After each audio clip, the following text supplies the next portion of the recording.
there is a slow but steady cloud of planets which is going to happen in your Pisces sign in your 12th house itself. Remember, the retrograded planet is much more powerful, it has more strength, and it brings more to execution in delivery as well. Workplace will demand a lot of hard work, workplace will demand a lot of commitment, but you should also anticipate that there will be some slack that will be given by your bosses, superiors at the workplace.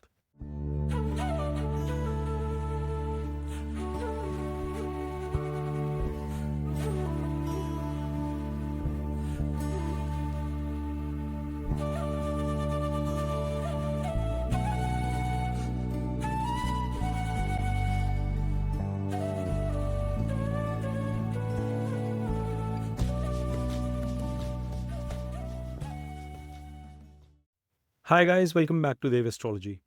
Today we are going to be doing the reading for your sign for the month of January 2025. We have done a detailed reading for all the signs, both moon as well as rising, and you can check out the annual predictions which are already posted a couple of weeks back on my channel video. So without further ado guys, you can get started with the key dates that are going to be coming into picture for the month of January. And you can watch this video both from a rising as well as moon sign perspective. So it gives you confidence to see the video in both perspectives. All right, let me share my screen and showcase what are the key dates that will impact us this month. So guys, as you guys can see on your screen here, first and foremost, Sun is currently placed in the sign of Sagittarius, and it is going to be there till the first half of the month, till Jan 13th. And then it will be going into the sign of Capricorn from Jan 14th onwards. Then you have Mercury, which is again placed in conjunction with Sun in the sign of Sagittarius itself, and it is going to be in this sign from Jan 4th, means it is going to be transiting from the sign of Scorpio for the first 3 days and then moving into the sign of Sagittarius from Jan 4th, and then it will be in Capricorn from Jan 24th onwards. You have Venus, which is currently in Aquarius, and it is going to be there until Jan 26th, and from Jan 27th it will be moving into the sign of Pisces in its sign of exaltation, and we've touched upon this in our annual videos as well, and we are going to be talking about this in depth today. Then you have Mars, which is in Cancer in retrograde movement, and it is there till Jan of 20th, and then it is going to be moving into the sign of Gemini from Jan 21st onwards, where it will continue in its retrograde motion itself. You have Jupiter currently retrograde in the sign of Taurus in Rohini Nakshatra, which is ruled by Moon. So it is continuing in the sign of Taurus itself through the course of this month, with Saturn being in Aquarius in Purv Bhadrapada Nakshatra, which is the lord of Jupiter's sign. So it's going to be in Jupiter's sign now onwards itself in Aquarius. Then you have Rahu, which is in Pisces in Uttara Bhadrapada Nakshatra, which is ruled by Saturn. And then you have Ketu, which is in the sign of Virgo in Uttara Phalguni Nakshatra, which is ruled by Sun. So these are the key dates that are going to be impacting you for the course of this month. Now Aries, as you guys can see on your screen here, there is a slow but steady cloud of planets which is going to happen in your Pisces sign in your 12th house itself. We've discussed that in detail in your annual reading as well. But in this reading, I would want to bring your attention for the month of January 2025 that your Lagna Lord currently is still in the sign of retrogression in Cancer itself and is slowly and steadily moving towards the sign of Gemini into your 3rd house. In fact, this retrograded movement of Mars is going to bring in some relief in the later half of the month when it gets into the 3rd house, because Mars presence in the 3rd house is going to bring a lot of impetus, a lot of ability, strength in you to work harder. The debilitation both for Aries as well as Scorpio, where Mars is the Lagna Lord, hasn't been so great for all of us. But this movement into the 3rd is going to bring in some respite. Remember, the retrograded planet is much more powerful. It has more strength and it brings more to execution in delivery as well. But I have always been a fan of retrograded planets when it is a benefic like a Jupiter or a Venus or even a Mercury. However, when malefics get into play, some or the negative impacts are at a higher compared to their positive impact. This being your Lagna Lord is going to thereby deliver a lot of strength to you. It is going to bring in opportunities where you will be able to showcase your hard work, you will be able to impress people at your workplace, and some of the turbulences that you've been facing, the heat that you've been facing at workplace will shimmer down, it will subside to a certain extent. Now, you have to also understand from here it is currently aspecting your 7th house, your 10th house, and your 11th house, and things have been turbulent not only at your workplace. Many of you could be struggling with your relationship front as well, and things wouldn't have been that smooth. In fact, many of you would have been looking forward to get married, convert proposals into a final relationship, have been struggling somewhere or the other. And I think some respite will come with this change of Mars moving into the 3rd house, from where it is going to be aspecting your 6th, your 9th, and your 10th house. So yes, workplace will demand a lot of hard work, workplace will demand a lot of commitment, but you should also anticipate that there will be some slack that will be given by your bosses, superiors at the workplace. In fact, you should be cautious about the health of your mother and your father as well, given the aspects and the movement of Mars as well. This is an important priority for you, Aries ascendants. Now, Jupiter is currently placed in your 2nd house. It is the lord of your 9th and your 12th. And placed in the 2nd house is a good placement for you. Even in its retrogression, I will consider this to be a positive state, because I keep on repeating that retrogression of benefics is not a bad thing. It's just that you can anticipate that you might be having trouble with respect to savings, or there could have been certain unnecessary expenses coming your way. That is bound to happen. Retrograde planets tend to slow down the outcomes as well to a certain extent. But understand, it is going to be like right when you're about to start racing, you press the throttle and you generate a lot of energy or inertia in the car for it to speed off. That is the same kind of result you can anticipate with this retrograde Jupiter as well. It is pressing on that throttle, it is gearing up to deliver the results for you, but at the same time you will be bogged down with some of the expenses coming in your way, and probably support from your superiors still not lining up. But it is a dhani yoga, it's a good combination coming into place. Jupiter's presence in the 2nd house is not a bad pivot at all. Now, it is also going to deliver some sort of an impact to your Lagna given its retrograde motion into the 2nd house, which means Aries, you can anticipate some sort of knowledge gain, some sort of spirituality, some sort of support from your superiors as well during this time. If you are putting the right efforts based on what we were discussing, based on Mars aspect, this Jupiter is going to provide you some sort of a cushion as well, and thereby enable you in those areas. I would, however, still want you to be cautious with respect to your health. It may not be a bad idea for you, Aries, to go ahead and do some charity, some donation, or maybe just visit any places of pilgrimage or places of worship. Why do I say that? Because he's also the lord of expenses, hospitalization, unknown challenges coming in your way. So if you are able to address that preemptively, you will be able to address a lot of problems that you can anticipate during this transit, or specifically during the retrograde period as well. Now, lord of your 3rd house and 6th house is Mercury. He is currently placed in the sign of Sagittarius. In fact, he's getting into the sign of Sagittarius from the 4th day of the month, and then he is going to be there for most part of the month and finally move around Jan 24th into your 10th house in conjunction with Sun.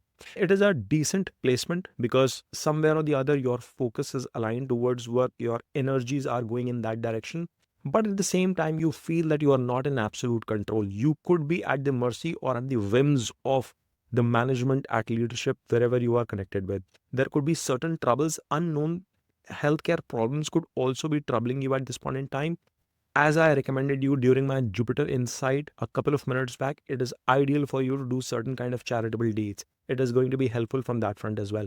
But the good part is that this Mercury is going to be giving an aspect to its own sign, to its own house, and it's a powerful aspect, which means that you are going to see some sort of an tick with respect to your formal communication. Remember, Mercury is never comfortable in the sign of Sagittarius because he is unhappy in the signs of Jupiter. He gets debilitated in Pisces. So it's a troubled position, but he is sitting in a good house. That's a good placement. And the best part is once it gets into the 10th house, it gets very good directional dignity as well, which is what Mercury is going to support. So I see for the first half of the month, the problems still continue into the new year with respect to your workplace, but they will shimmer down as you move on to the last part of the month.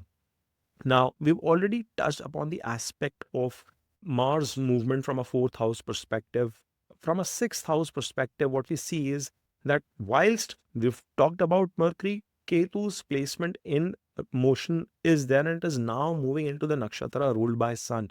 So it is going to be very important as to how this Sun is performing for you, and he is in a good dignity. He is the lord of your fifth house, sitting in your ninth.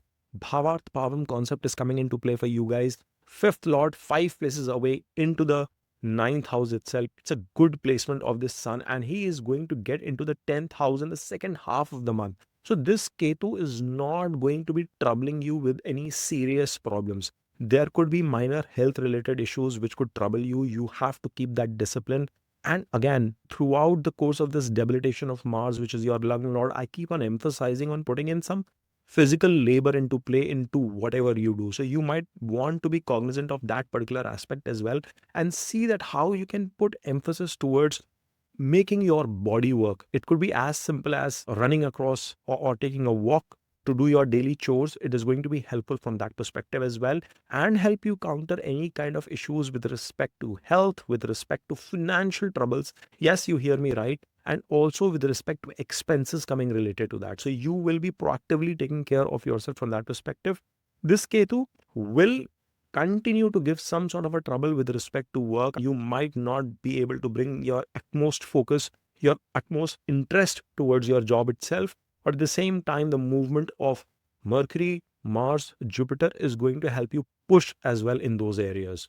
Remember, this Ketu is also giving an aspect to your Jupiter and to your second house. So it's a tricky situation. Savings have been troubled for you guys, Aries, but you will come out of it. Do not panic on that front.